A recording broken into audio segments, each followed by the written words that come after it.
30 लोकांची पावभाजी बनवायच्या ऐवजी डायरेक्ट 200 लोकांची पावभाजी बनली होती. चला स्टार्टिंगपासून सांगते. इथं मस्तपैकी लाडूच्या पप्पांनी फ्रेश भाजीपाला आणला होता.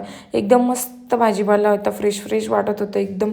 आणि सकाळी सकाळी मी पोह्यांचा नाश्ता बनवला सगळ्यांसाठी आणि सगळ्यांनी पोह्यांचा नाश्ता एन्जॉय करून घेतला.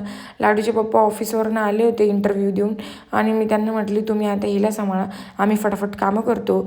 लाडूचे पप्पा लाडूला सांभाळत होते, तोपर्यंत आम्ही सगळ्यांनी फटाफट कामं करून घेतले. कारण लाडू ना बड्डेच्या दिवशी फार चिडचिड करत होती, बिलकुल पण कोणाकडेच राहत नव्हती, खूप चिडचिड करत होती. म्हटलं तुम्ही सांभाळा. आणि इथे आहे ना स्पीकर आणले होते डान्स करायला, पण आहे ना पावभाजी करण्यामध्ये इतकं जाम झालं, इतकं सगळे थकून गेलो. काय एकट्या माणसाचं काम नाही, टीमवर्कनेच ही सगळी कामं होतात. म्हणून आहे ना आम्ही फटाफट सगळे प्रिपेअर करत होतो. मला वाटलं की पावभाजी पुरणार नाही, पण पावभाजी पुरली नाही, डायरेक्ट पुरून उरली, एवढी पावभाजी झाली होती. म्हटलं एवढं स्वयंपाक फेकून नाही देता येणार ना. तर आम्ही पुढं एक प्लॅनिंग केला होता, तो तुम्हाला पुढे समजेलच.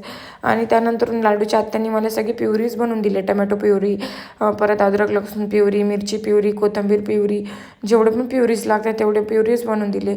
बारीक ऑनियन चॉप केला होता फोडणीसाठी. आणि असं काहीचं घराचा अवतार झालेला होता. पूर्ण घर मेसी झालेलं होतं. संध्याकाळी बड्डे आणि बड्डेच्या प्रिपरेशनच्या आधी मला सगळं घर साफसूफ करून लादी पुसायची होती.